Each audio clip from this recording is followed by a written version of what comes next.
Happy Monday. We're entering into the great discourse of Jesus.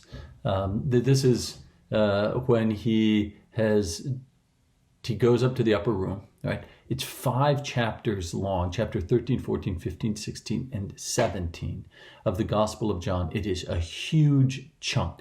And what Jesus is doing here, what Lazarus, is the author of the Gospel, is capturing is a really core idea, and he just pounds us over the head with example after example after example of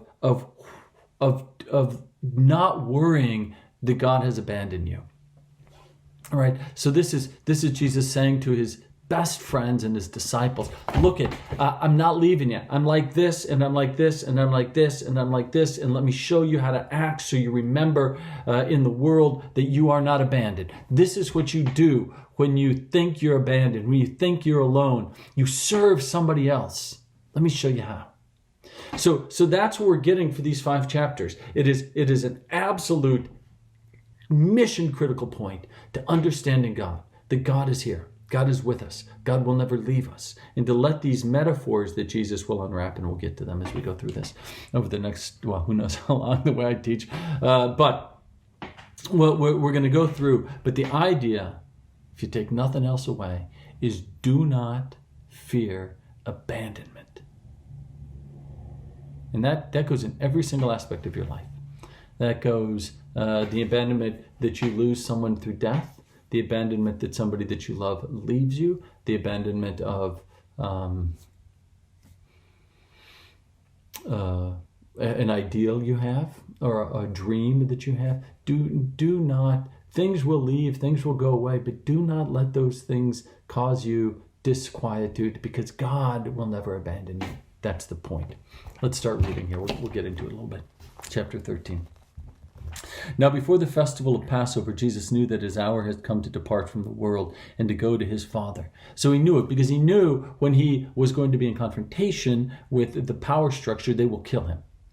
Right? They were free to kill God, and that they would, because just like the parables, it's particularly in Matthew talked about, humanity had this understanding, unconscious though it may be, that if they could kill God, then of course they would be God. Right? That was the great offense of God, that we couldn't quite be God. That's offensive to us as masters of our own dominion and kings of our own kingdom, that we can't actually have control ultimately.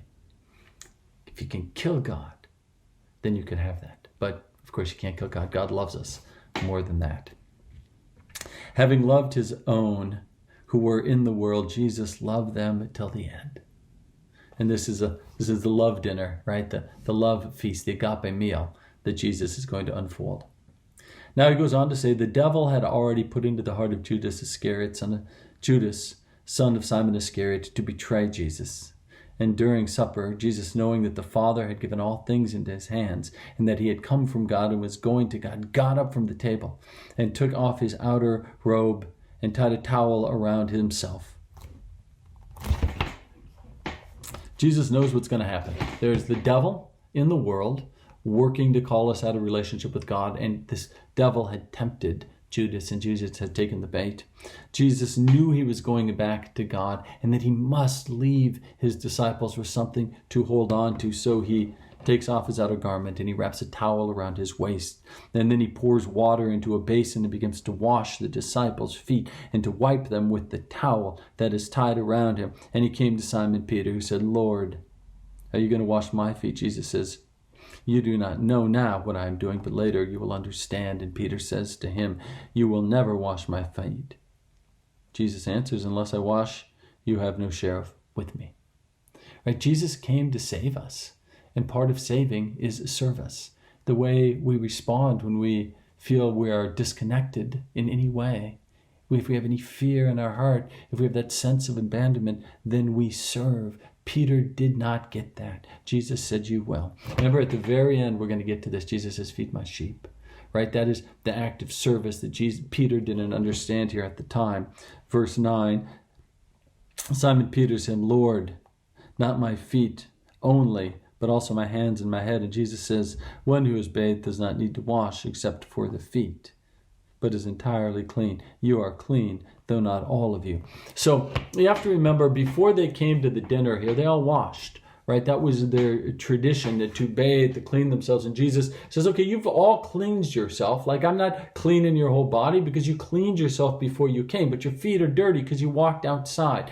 And what this is indicating as a metaphor is that we are clean. We are made blessed in the image and likeness of God, and yet our feet walk in the world of sin. Our feet are dirty, right? The world has polluted our divine self by the temptations that are put before us. And so we wash our feet, and we wash one another's feet to bring them into relationship with God. So what's that mean as a metaphor in your life? Whose feet are you washing? What sin have you walked through? And how has that caused disquietude in your life? And how does washing somebody else's feet bring you back into right relationship with God? Give that some thought. Right, I love you. I pray for you. Peace upon your souls.